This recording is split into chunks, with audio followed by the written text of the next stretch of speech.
तो स्वागत है आप सभी को मेरे इस वीडियो में हम ईंधन हमारी ज़रूरत जो मैंने नोट्स लिखाए थे उनसे भी अतिरिक्त कुछ क्वेश्चन आंसर हैं जिन्हें आपको उत्तर देना है। ठीक है, इसके अंदर उत्तर है लेकिन इसमें कुछ अच्छे तरीके से उत्तर दिया गया है। ठीक है, इसलिए इसे भी आपको याद करने होंगे। ठीक है, अब देखिए कोयला और पेट्रोलियम यानी कि इन्हीं के बारे में है। ठीक है, तो देखिए प्रश्न है कि जीवाश्म ईंधन किसे कहते हैं। तो जल्दी से बताइए जीवाश्म ईंधन किसे कहते हैं। तो देखिए इसका उत्तर है कि वे ईंधन जिनका निर्माण सजीव प्राणियों के मृत अवशेषों से होता है उन्हें जीवाश्म ईंधन कहते हैं। ठीक है, जैसे कोयला। अब देखिए कार्बनीकरण क्या है। तो देखिए मृत वनस्पति के धीमे प्रक्रम द्वारा कोयले में परिवर्तन को कार्बनीकरण कहते हैं। ठीक है, अब देखिए उद्योगों में कोयले का प्रक्रमण द्वारा प्राप्त उत्पादकों के नाम बताइए। तो इसका उत्तर है कोक, कोलतार और कोयला गैस। ठीक है, अब देखिए कोक के अवलक्षणों और उपयोगों का वर्णन कीजिए। तो यह कठोर है। ठीक है, यह कठोर रंध्र और काला पदार्थ है। यह कार्बन का लगभग शुद्ध रूप है। कोक का उपयोग इस्पात के औद्योगिक निर्माण और बहुत से धातुओं के निष्कर्षण में किया जाता है।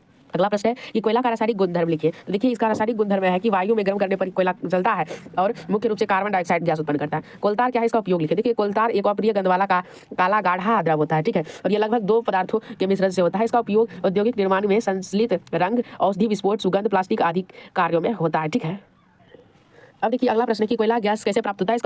इसका एक प्रमुख उपयोग लिखिए। देखिए कोयला के प्रक्रमण द्वारा कोक बनते समय कोयला गैस प्राप्त होता है। इसका उपयोग उद्योगों में ईंधन के रूप में की जाती है। ठीक है, अब देखिए हल्के वाहनों में किस पेट्रोलियम उत्पाद का उपयोग होता है। तो इसका उत्तर है कि पेट्रोल का। अब देखिए पेट्रोलियम का कौन सा पदार्थ सड़क निर्माण हेतु उपयोग में लाया जाता है। तो इसका उत्तर है बिटुमेन।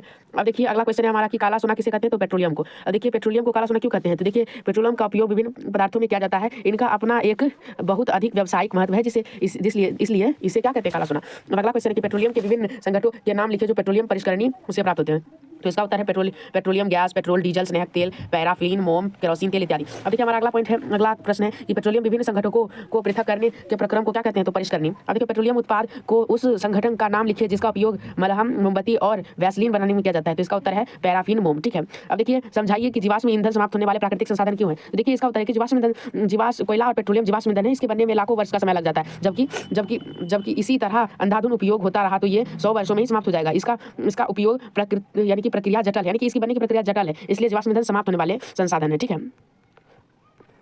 अब हमारा अगला पॉइंट है कि वर्णन कीजिए मृत वनस्पति से कोयला किस प्रकार बनता है। तो देखिए ये लगभग 3 और यह प्रक्रम क्या कहलाता है। देखिए लगभग 300 मिलियन पूर्व जलीय क्षेत्रों में घने वन जो बाढ़ जैसे प्राकृतिक प्रक्रमों के कारण अंदर दब गए थे, उनके ऊपर अधिक मिट्टी दब जाने के कारण संपीड़ित हो गए। जैसे जैसे गहरे होते गए उनका ताप भी बढ़ता गया। ठीक है, और उच्च ताप पर पृथ्वी के भीतर यानी कि मृत पेड़ पौधे धीरे धीरे कोयले में परिवर्तित हो गए। यह प्रक्रम को कार्बनीकरण कहलाता है। ठीक है, और देखिए पेट्रोलियम निर्माण के प्रक्रम को समझाइए। तो देखिए पेट्रोलियम का निर्माण समुद्र में रहने वाले जीवों से हुआ है। जब ये जीव मृत हुए इनके शरीर समुद्र के पेंदे में जाकर जम गए और फिर रेत तथा मिट्टी की तहों में ढक गए। लाखों वर्षों में वायु की अनुपस्थिति, उच्च ताप और उच्च दाब ने मृत जीवों को पेट्रोलियम में परिवर्तित कर दिया। ठीक है, अब देखिए भारत में पेट्रोलियम पदार्थों का संरक्षण कौन करता है। तो देखिए इसका उत्तर है कि PCRA, पेट्रोलियम संरक्षण अनुसंधान समिति। अब देखिए PCRA है। ठीक है, PCRA लोगों को क्या सलाह देती है। तो इसका उत्तर है PCRA लोगों को निम्न सलाह देती है। जहां तक संभव हो गाड़ी समान और मध्यम गति से चलाएं। ठीक है, यातायात लाइटों पर अथवा जहां आपको प्रतीक्षा करनी हो वहां गाड़ी की इंजन बंद कर दें।